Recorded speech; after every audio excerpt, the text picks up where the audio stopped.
नमस्कार. गोवन वार्ता लाईव्हच्या टू द पॉइंट कार्यक्रमात मी किशोर आपलं स्वागत करतो आणि आपल्यासोबत आहेत मांद्रे ग्रामपंचायतीचे सरपंच ॲडव्होकेट अमित सावंत. आम्ही या चर्चेमध्ये ग्रामपंचायतीचे वेगवेगळे अधिकार, ग्रामपंचायतीच्या संबंधी वेगवेगळे विषय, या संबंधी ग्रामपंचायत कशा पद्धतीने पुढे जाते, ग्रामपंचायतीवरती जे वेगवेगळे आरोप होतात त्या नेमक्या आरोपाबाबतचं वास्तव काय, कायद्याप्रमाणे ग्रामपंचायतींना नेमके अधिकार काय, आणि सर्वसामान्य लोकांच्या मनात जी ग्रामपंचायतीच्या बाबतीत जी मतांतरे असतात की ग्रामपंचायतीनं हे केलं नाही, ग्रामपंचायतीमध्ये भ्रष्टाचार चालला आहे, ग्रामपंचायती इल्लीगल कस्टमचे नियंत्रण ठेवत नाही, या सगळ्या गोष्टीबाबत आम्ही या चर्चेत उहापोह करत आहोत. आणि या चर्चेसाठी आमच्याबरोबर आहेत ॲडव्होकेट अमित सावंत. अमित बाब, आपण मगाशी चर्चा केल्यानुसार आता विषय आहे तो CRZ व्हायोलेशन, जो प्रामुख्याने तुमच्या पंचायतीमध्ये किंवा कोस्टल पंचायतीमध्ये तो लागू होतो मोठ्या प्रमाणात. म्हणजे अक्षरशः हायकोर्टाला इंटरव्हीन होऊन हायकोर्टाला सांगावं लागलं की ग्रामपंचायतीनं आपण जबाबदार धरणार आहे जर CRZ व्हायोलेशन होत असेल तर.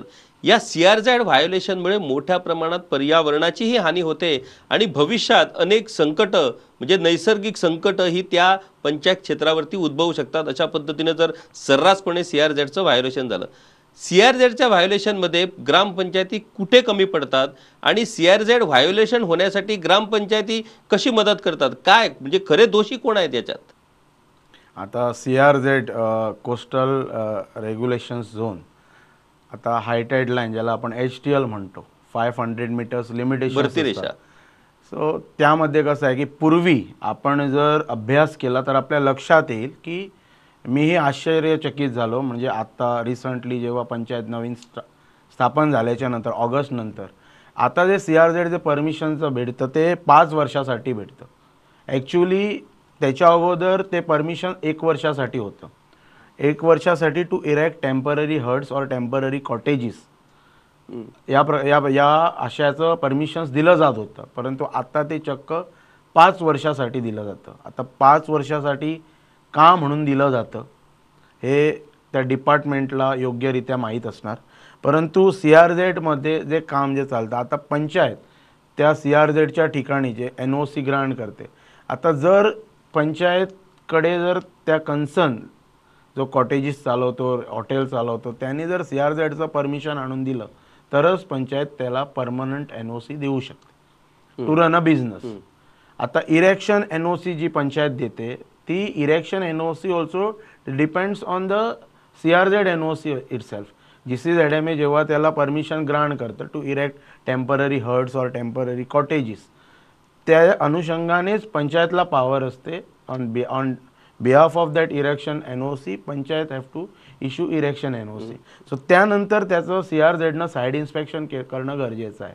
आणि ते जर आपल्याला जर थांबवायचं असेल तर आता पूर्ण त्याचा नियाळ घेतल्यानंतर मी एवढं सांगू शकेल की जेव्हा तो प्रकल्प पूर्ण होतो टेम्पररी कॉटेजेसचा, आता त्याने 5 वर्षासाठी दिलेला आहे, तो प्रकल्प पूर्ण झाल्यानंतर टेम्पररी प्रोजेक्ट त्याचं CRZनं साईड इन्स्पेक्शन करावं आणि CRZनं त्या कन्सर्न पंचायतला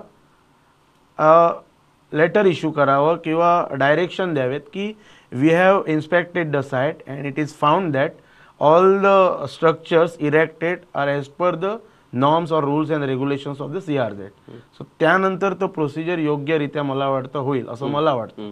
परंतु CRZचं डायरेक्शन तिकडे येत नाही, पण साईड इन्स्पेक्शन्स वगैरे पंचायतला वगैरे तिकडे जाऊन करायचं असतं. पण पंचायतला CRZनं नॉर्मनुसार पंचायत साईड इन्स्पेक्शन करतं, पण CRZनं NOC दिल्या कारणाने पंचायत त्याला परमनंट NOC देते. जेव्हा कुठलाही व्यक्ती एक आपल्याला बिझनेस सुरू करायचा असेल म्हणून पंचायतकडे येतो, त्यावेळेला पंचायत त्याला NOC इश्यू करण्याच्या अगोदर त्याला एक प्रोव्हिजनल NOC देते, ज्यामध्ये पंचायत त्यांना सांगते की you obtain necessary permissions from the various departments.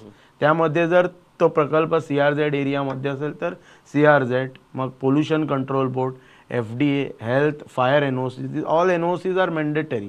आणि तुमचा बिझनेस व्यवसाय सुरू करण्या अगोदर you have to submit all this necessary permissions in the panchayat and obtain a business NOC, permanent NOC to run your business or a trade licence, whatever it is. So अशा असायचे ही प्रक्रिया आहे. परंतु या प्रक्रियेमध्ये CR actually it comes under CRZ department. So CRZ must act firmly and promptly on the concern permissions issued by their concern department. दुसरी महत्त्वाची गोष्ट म्हणजे बीच पार्ट्या, नाईट पार्ट्या किंवा साऊंड पोल्युशन. आता या संदर्भात जेव्हा टुरिस्ट सीझन सुरू असतो त्यावेळेला मोठ्या प्रमाणात तक्रारी या दाखल होत असतात की अशा पद्धतीचे या बीच पार्ट्यांना किंवा साऊंड पोल्युशनला स्थानिक पंचायती हे प्रोटेक्शन देत असतात, काहीही कारवाई करत नाहीत. जेव्हा साऊंड पोल्युशनचं उल्लंघन होतं हे जेव्हा पंचांना माहीत असतं तरीही ते काही करत नाहीत. आता याच्यावरती कारवाई करण्याचे अधिकार हे पंच सदस्यांना किंवा ग्रामपंचायतीला यासंबंधी कारवाई करण्याचे अधिकार असतात का? किंवा अशा पद्धतीच्या जेव्हा बीच पार्ट्यांना परवानगी दिली जाते डेप्युटी कलेक्टरकडून तेव्हा स्थानिक पंचायतीला विश्वासात घेतलं जातं का? काय आहे नेमकं पोझिशन? लेमॅन कुणीही जाऊन ॲप्लिकेशन जो करतो की मला साऊंडचं परमिशन पाहिजे, तेव्हा तो he go and approach before deputy collector office, not in a panchayat office, not in a BDO office also. त्यानंतर ती प्रक्रिया स्टार्ट होते. डेप्युटी कलेक्टर त्याला डायरेक्शन देतो की पोलीस रिपोर्ट आण. पोलीस मग ते PI कडनं मग DYSP कडनं तो रिपोर्ट येतो आणि त्यानंतर ते रिपोर्ट जर व्यवस्थित आले तर डेप्युटी कलेक्टर त्याला ग्रांट करतो. यामध्ये डायरेक्शन पंचायतला कुठेही दिलं नाही की तुमच्या ज्युरिस्डिक्शन्समध्ये यांना परमिशन अलाव केलेलं आहे. मग कोणी कॉपी पण डायरेक्ट करून बाबा CC2 कॉपी पंचायतला अशी सुद्धा कॉपी कधी देत नाहीत. पण जेव्हा साऊंड पोल्युशन होतं एरियामध्ये तेव्हा जनरल पब्लिक पंचायतला फोन करतात आणि पंचायत मग काय करते, पंचायत मग पोलीस डिपार्टमेंटला फोन करून सांगते की यावरती स्ट्रिक्ट ॲक्शन घ्या. परंतु तिथं आज साऊंड परमिशन अलाव केलेलं आहे याची माहिती कुठेही पंचायतला नसते. आता जुगाराच्या संदर्भात जर बोलायचं झालं तर या वेळेला विधानसभेत मोठी चर्चा ही ऑनलाईन कॅसिनो किंवा ऑनलाईन जुगार, मटका या सगळ्या गोष्टीवरती एक मोठी चर्चा झाली. बहुतांश आमदारांनी या चर्चेत सहभाग घेतला आणि एका गोष्टीवरती सगळ्यांचं एकमत झालंय की या जुगारामुळे मोठ्या प्रमाणात आजची युवा पिढी या जुगाराला बळी पडू लागलेली आणि मुख्यमंत्र्यांनी तर या बाबतीत एकदम स्ट्रॉंग अशा पद्धतीची भूमिका घेतलेली की कुठल्याही पद्धतीनं हा जुगार आपण खपवून घेणार नाही. आपण पोलिसांना इन्स्ट्रक्शन दिलेले आहेत की जुगारावरती पूर्णपणे तुम्ही कारवाई करा, पूर्ण स्वातंत्र्य हे पोलिसांना दिलेले आहे. तुम्ही म्हणजे पहिल्यांदाच मी असं उदाहरण बघितलेलं आहे की एका ग्रामपंचायतीच्या सरपंचानं अधिकृत पद्धतीनं आपल्या ग्रामपंचायतीच्या लेटर हेडवरून पोलिसांना एक निवेदन सादर केलेलं आहे की मांजरे पंचायत क्षेत्रात मोठ्या प्रमाणात जुगार चालतो आणि हा जुगार ताबडतोब बंद करा असं तुम्ही म्हटलेलं आहे. या जुगारासंबंधी एवढा ॲक्टिव्ह रोल जो तुम्हाला जो वाटला की ग्रामपंचायतीच्या मार्फत तक्रार करावी, ही नेमकी परिस्थिती का उद्भवली? खरोखरच मांजरे ग्रामपंचायतीत अशा पद्धतीनं जुगार हा फोफावलाय का?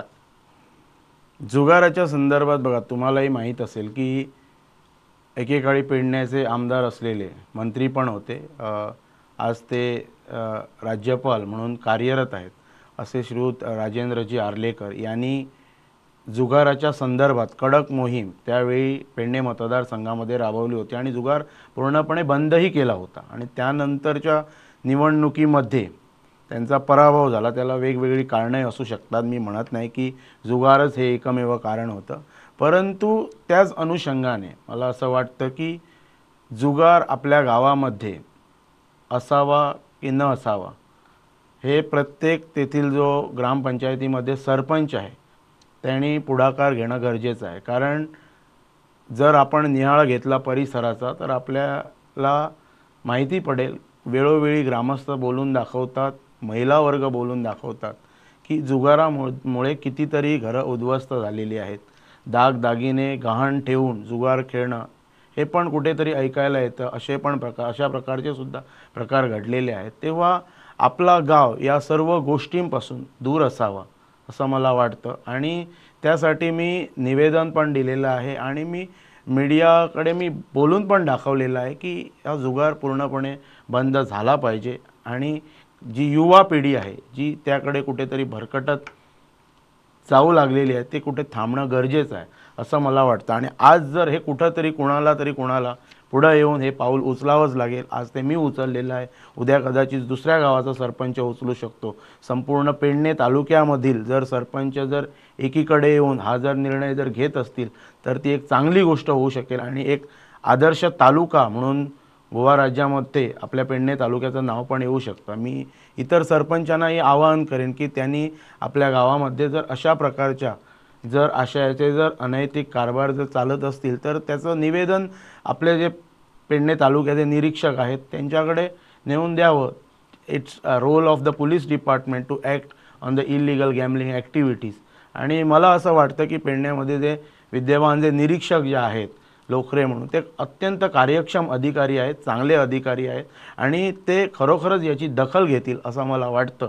आणि त्याच अनुषंगाने मीच नव्हे तर आजताच हॅलो म्हणून जी कार्यावळ जी प्रसारित होते हॅलो गोयकार माननीय मुख्यमंत्र्यांनी तर संपूर्ण गोमंतकीयांना आश्वास केलेला आहे की इलिगल गॅम्बलिंग ॲक्टिव्हिटीज ज्या आहेत gambling activities not illegal or illegal gambling activities मी पूर्णपणे बंद करणार आहे. आणि मी बोलून पण दाखवलं माझ्या इंटरव्ह्यूमधून की एक वेळ मनोहर भाई पर्रिकर जे दिवंगत नेते जे माजी मुख्यमंत्री होऊन गेले, देशाचे संरक्षण मंत्री होऊन गेले, त्यांनी जी बायणामध्ये वस्ती जे अनैतिक कारभार जे चालू होते त्या विरोधात कठोर पाऊल उचललेलं होतं. आणि त्या लोकांना असं वाटलेलं होतं की हा निर्णय एक धाडसी निर्णय त्यांनी घेतला, परंतु त्यांना त्याचं साईड इफेक्ट्स भोगावे लागतील म्हणून. परंतु त्यानंतर ते चांगल्या एका शिखराकडे मार्गक्रमण करत गेले, कारण तो एक चांगला संदेश होता.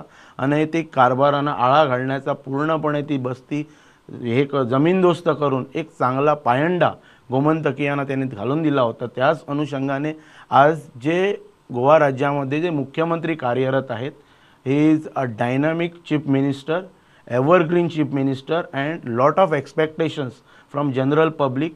सर्वसामान्य नागरिकांकडून त्यांच्या चांगल्या अपेक्षा आहेत त्यांच्या बाबतीत आणि ते पूर्ण करतील अशी मला स्वतःला एक प्रकारची हे वाटते की ते निर्णय घेऊ शकतील. आणि तेच नव्हे तर आत्ता जसं आपण मगाशी उल्लेख केला की स्वयंपूर्ण मित्र वगैरे एक चांगला अत्यंत चांगला उपक्रम. मी या स्वयंपूर्ण मित्राकडे येणारच आहे. म्हणजे जसं तुम्ही डायनामिक एव्हरग्रीन अशी उदाहरणं दिलीत राज्याचे मुख्यमंत्री डॉक्टर प्रमोद सावंत यांना, त्यांचं एक मुख्य स्वप्न आहे ते म्हणजे स्वयंपूर्ण गोवा.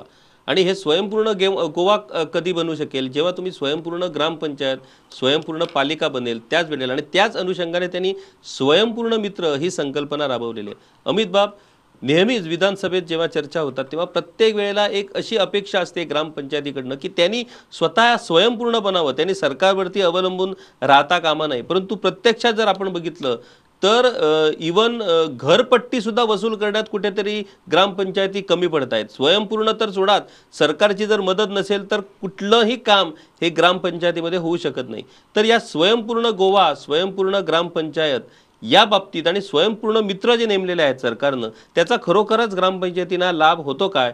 तुम्ही आता एक युवा आणि सुशिक्षित ॲडव्होकेट तुम्ही पेशानं, तुम्ही आज सरपंच आहात तुमच्या गावचे, तुम्ही खरोखरच जर विचार केला की तुमच्या मांद्रे गावाला तुम्हाला स्वयंपूर्ण बनवायचं आहे तर ते शक्य आहे का? जर अशक्य आहे तर ते शक्य होण्यासाठी काय करावं लागणार आहे? रिगार्डिंग दिस स्वयंपूर्ण मित्र वगैरे आपल्या गावामध्ये जे स्वयंपूर्ण मित्र म्हणून कार्यरत आहेत श्रीकांतजी पेडणेकर एक चांगले कार्यक्षम अधिकारी आहेत आणि सरकारच्या जे योजना आहेत थ्रू स्वयंपूर्ण मित्र चांगल्या प्रकारे राबवण्याचं ते कार्य गावामध्ये करत आहेत. गावातील नागरिकांना त्याचा फायदाही होत आहे. आणि हल्लीच आपल्या गावामध्ये नोडल ऑफिसर म्हणून ज्यांना अपॉइंट केलं होतं ते Sanjit Rodrigues sir is a great gentleman officer. Because आपल्या अल्पशा अवधीमध्ये काहीच 1-2-3 बैठका त्यांनी आपल्या गावामध्ये घेतल्या, पंचायत बरोबर घेतल्या आणि एक आदर्श पंचायत मांद्रे ग्रामपंचायत करण्याचा त्यांचा संकल्प होता. परंतु आत्ताच त्यांना दुसरी कुठली तरी जबाबदारी दिलेली आहे. परंतु त्या थोड्याशा अवधीमध्ये त्यांनी जे आपल्या नदी आहेत, ज्या पारंपरिक नदी ज्या वाहतात त्या नदी डिसिल्ट वगैरे करून त्याला योग्य तो आकार देऊन आज जर आपण आमच्या गावामध्ये आलात तर आपल्या लक्षात येईल जो पाण्याचा जो फ्लो आहे तो व्यवस्थितरित्या त्या नदीमधून चालत आहे. कारण त्यांनी एक प्रकारे इनिशिएटिव्ह घेऊन WRD डिपार्टमेंटला ॲक्टिव्ह केलं आणि ते डिपार्टमेंट कार्य करून आज व्यवस्थितरित्या जे ब्लॉकेज होत होतं नदीमध्ये आणि कुठेतरी पुराचा वगैरे अनुभव येत होता तो आता येत नाही आहे गावामध्ये. यंदाच्या वर्षी खरोखरच ग्रामस्थही बोलून दाखवतात की चांगली संकल्पना आणि मांजरे ग्रामपंचायतला आपले जे माननीय आमदार आहेत श्रीयुत अजितभाई आरोलकर यांनीही सदर मोहीम राबवण्यासाठी आणि जे नोडल ऑफिसर्स जे गव्हर्नमेंटने अपॉइंट केलेले संजित रॉड्रिगीज यांनी खरोखरच आपल्याला चांगलं सहकार्य केलं. आणि जसं स्वयंपूर्ण मित्र म्हणून आपण आत्ता जो उल्लेख केला, मी खरोखरच अभिनंदन करतो गोवा राज्याचे मुख्यमंत्री डॉक्टर प्रमोदजी सावंत यांचं की त्यांनी एक चांगला असा उपक्रम हा संपूर्ण गोवा राज्यभर राबवण्याचा त्यांचा प्रामाणिक प्रयत्न आहेत. त्याही पुढं जाऊन त्यांनी जसं आत्ताच आपण सांगितलं की प्रत्येक पंचायतनं स्वावलंबी होणं गरजेचं आहे. आता ही संकल्पना जर पुढे जाऊन यशस्वी झाली तर definitely every panchayat will stand on their own feet असं मला वाटतं. अमित बाब, विषय होता तो म्हणजे असे प्रकल्प आता जेव्हा गोवा मुक्तीला 50 वर्ष पूर्ण झाली त्यावेळेला वेगवेगळ्या ग्रामपंचायतींना निधी देण्यात आला होता. आणि हा निधी का देण्यात आला होता? तुमच्या ग्रामपंचायतीमध्येही दीनदयाळ सभागृह आहे, तर अशा पद्धतीचे सभागृह किंवा अशा पद्धतीचे प्रकल्प राबवायचे ज्या प्रकल्पातून पंचायतीला महसूल मिळेल आणि पंचायती स्वयंपूर्ण बनतील. या बाबतीत किती यशस्वी झाल्यात पंचायती असं वाटतं तुम्हाला? पंचायतींना जो निधी वगैरे दिलेला आहे मला असं वाटतं की पंचायतीने त्याचा योग्य उपयोग आपापल्या भागामध्ये केलेला असेल. कारण आत्ता जसं आपण उल्लेख केला की आमच्या गावामध्ये पण दीनदयाळ सभागृह होते. तत्कालीन मुख्यमंत्री श्रीयुत लक्ष्मीकांत पार्सेकर यांच्या कल्पक वृत्तीतून तो प्रकल्प आपल्या गावामध्ये उभा आहे दीनदयाळ सभागृह. आणि त्याचा फायदा मांजरे ग्रामपंचायतीला होत आहे, गावातील ग्रामस्थांना होत आहे, गावाबाहेरील ग्रामस्थांना होत आहे. परंतु वेळोवेळी आमूलाग्र बदल सरकार पातळीवरती केले जातात, त्यांचा डेफिनेटली पंचायत मंडळाला फायदाच होतो.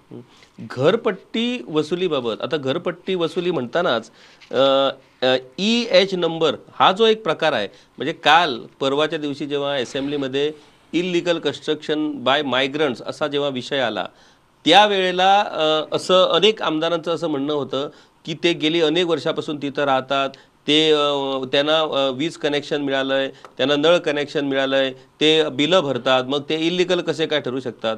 हा जो घरपट्टी किंवा घर नंबरचा जो प्रकार आहे आणि हे जे EH नंबर म्हणून जे काय प्रकरण आहे ते नेमकं काय?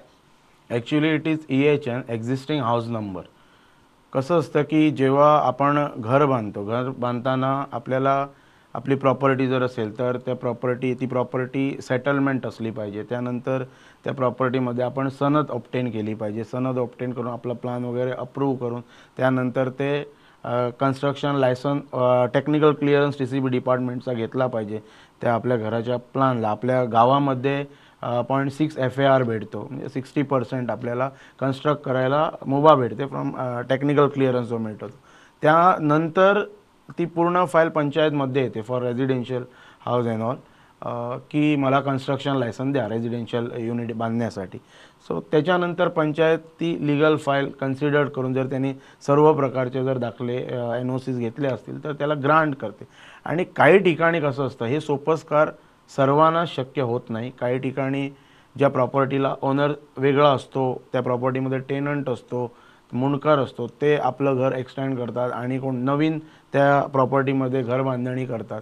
त्या लोकांना हे सोपस्कार पूर्ण करायला शक्य होत नाही कारण त्यांच्याकडे ओनरशिप प्रॉपर्टी नसते आणि अशा वेळी ते घर बांधतात. Actually it is good concept of the government because I will appreciate. कारण EHN नंबर म्हणजे काय तर तुमचे जे अनऑथराइज जे स्ट्रक्चर आहे ते स्ट्रक्चरमध्ये तुम्ही लाईट आणि पाणी ज्याला आपण ते त्यापासून वंचित न राहावं कुठलाही ग्रामस्थ.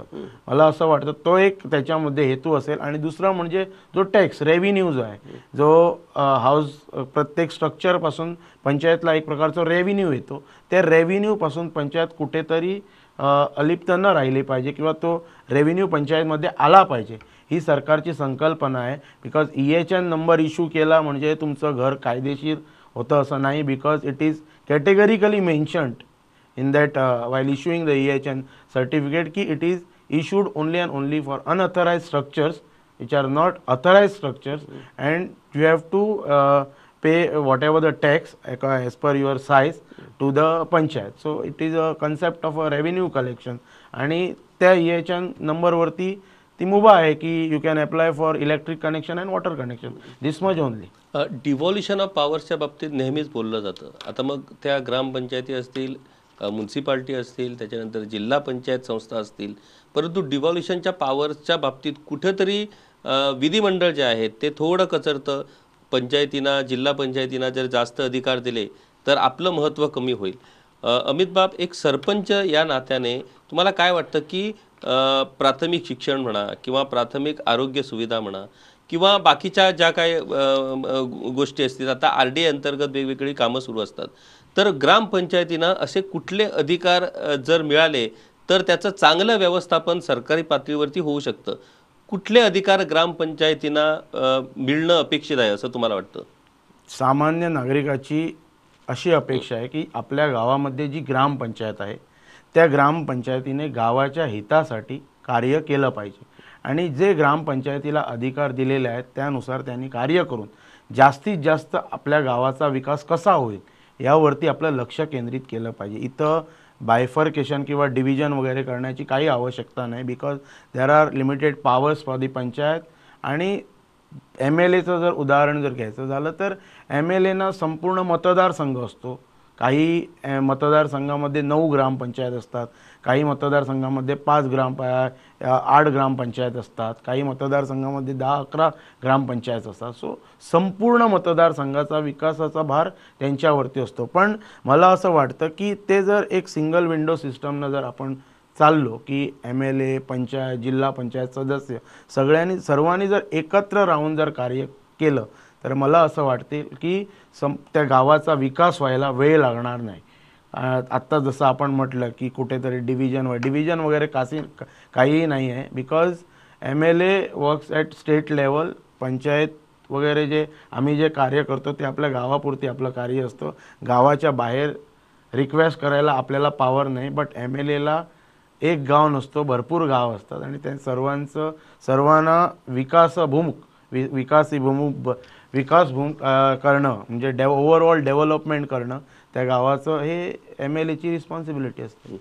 अमित बाब, माझा शेवटचा प्रश्न थोडा वेगळा आहे आणि राजकीय आहे की स्थानिक स्वराज्य संस्था, आपण ग्रामपंचायती, नगरपालिका, जिल्हा पंचायती या सगळ्या गोष्टींकडे बघतो आणि त्यांना एक स्वायत्तता ही घटनेनं बहाल केलेली आहे. त्यामुळे आपल्या गावाचा, आपल्या शहराचा विचार करण्याचं पूर्ण स्वातंत्र्य हे या संस्थांना असतं आणि तशा पद्धतीनं आपल्या गावाशी प्रामाणिक राहून त्यांनी हे करणं अपेक्षित असतं.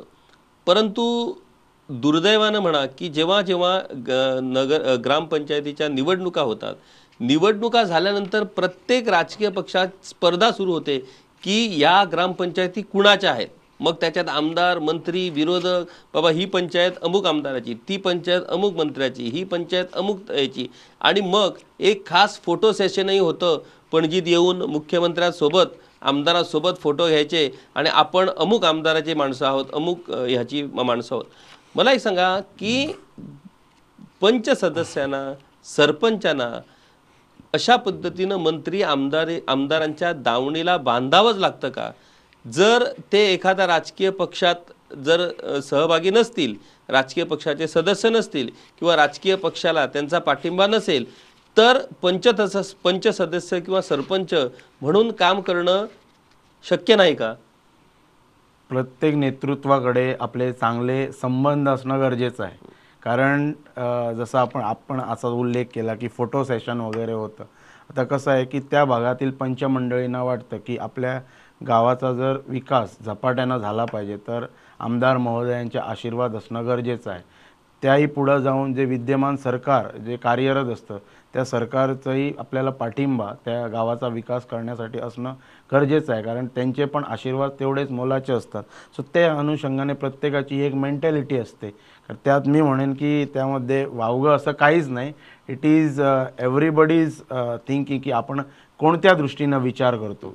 कारण त्यावरती जास्त कमेंट वगैरे मला तरी वाटत नाही. कारण आपल्याला गाव व्यवस्थितरित्या गावातील ग्रामस्थांना न्याय द्यायचा असतो आणि त्या अनुषंगाने आपणाला कार्य करायचं असतं.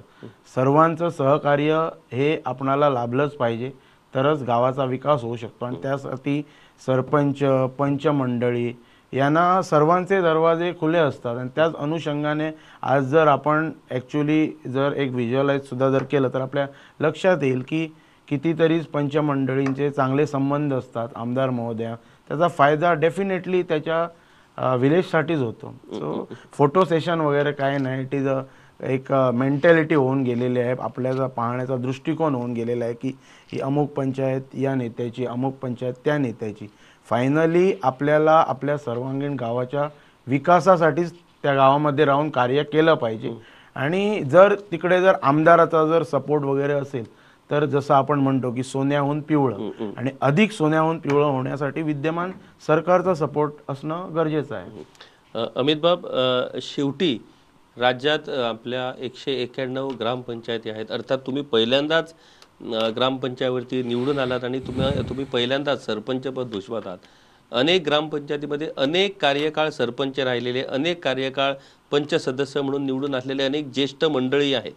परंतु तुम्हाला या चर्चेसाठी बोलावण्याचं कारण एवढंच की तुम्ही सुशिक्षित आहात, ॲडव्होकेट पेशानं आहात आणि तुम्ही ज्या पद्धतीनं गेलं वर्षभर वेगवेगळे उपक्रम ज्या पद्धतीनं तुम्ही राबवलात, त्यामुळे अमित सावंत हे नाव हे सरपंच म्हणून नेहमीच आघाडीवर असल्याचं आपल्याला दिसून येतं. अमित बाब, शेवटचा प्रश्न किंवा शेवटचा एक विषय तो म्हणजे राज्यातल्या ग्रामपंचायतींना एक सरपंच म्हणून सध्याच्या परिस्थितीत जे काय चाललंय किंवा प्रत्येक गावाला स्वयंपूर्ण करण्यासंबंधीची एक चळवळ सुरू झालेली आहे, त्या संदर्भात तुम्ही काय संदेश देणार? आपल्याला आपल्या गावातील म्हणजे प्रभागातील नागरिकांनी, वोटर्सनी निवडून दिलेलं असतं आणि आपल्यावरती विश्वास ठेवून ते आपल्याला निवडून देतात. निवडणुकीमध्ये अनेक उमेदवार उभे असतात आणि त्यातून ते आपली निवड करतात.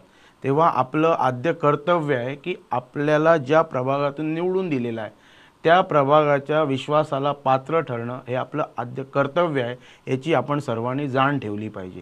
आणि जेव्हा जर आपल्याला सरपंच म्हणून जर संधी प्राप्त झाली तर आपल्या गावाचा सर्वांगीण विकास कसा होईल, कसा करता येईल, त्या अनुषंगाने आपलं जे कार्य आहे ज्याला आपण एक्झिक्युशन म्हणतो, वर्क एक्झिक्युशन, ते तत्पर असणं गरजेचं आहे. आणि त्यासाठी आपल्याला जर कुठल्याही अधिकाऱ्यांची जर सहकार्याची अपेक्षा असेल तर निर्भीडपणे त्या अधिकाऱ्याकडे जाऊन आपण बोलणं, कारण आपण जे बोलतो ते गावाच्या विकासासाठी जाऊन बोलतो.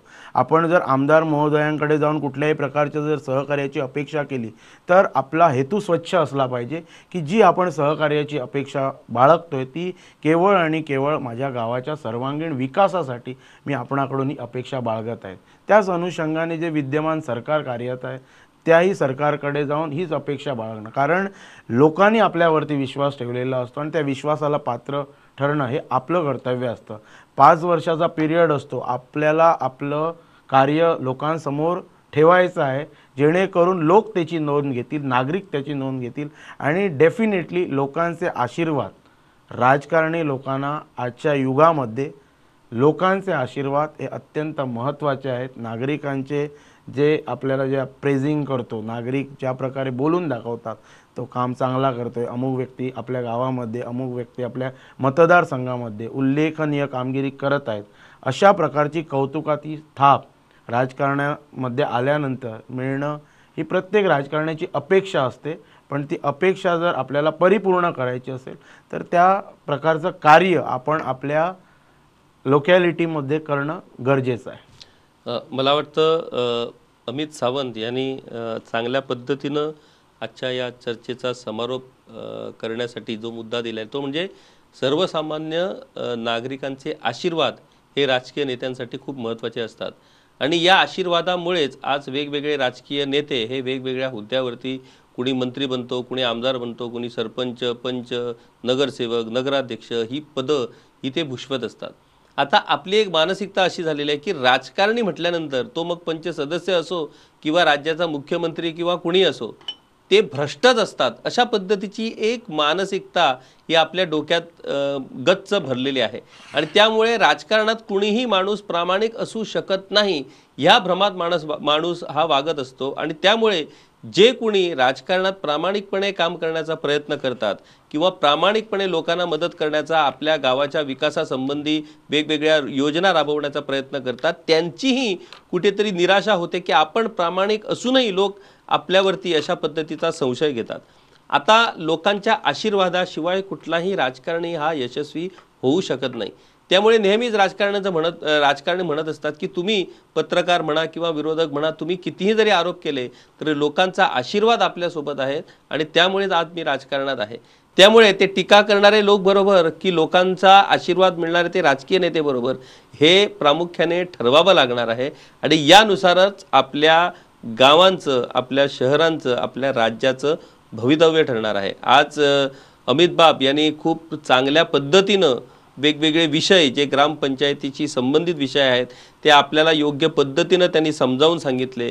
त्यांनी जे काय स्पष्टीकरण दिलं त्या स्पष्टीकरणावरून आता लोकांनाही समजून चुकेल की अमुक एका गोष्टीसाठी आम्ही ग्रामपंचायतीना किंवा पंच सरपंच यांना दोषी ठरतो, तर मुळात त्यांना ते अधिकार असतात काय, या बाबतीतही आपल्याला या चर्चेतून माहिती मिळाली. अमित बाब, तुम्ही वेळ काढून आमच्या या चर्चेत सहभागी झालात आणि आम्हाला चांगल्या पद्धतीनं माहिती दिली, त्यामुळे तुमचे खूप खूप आभार.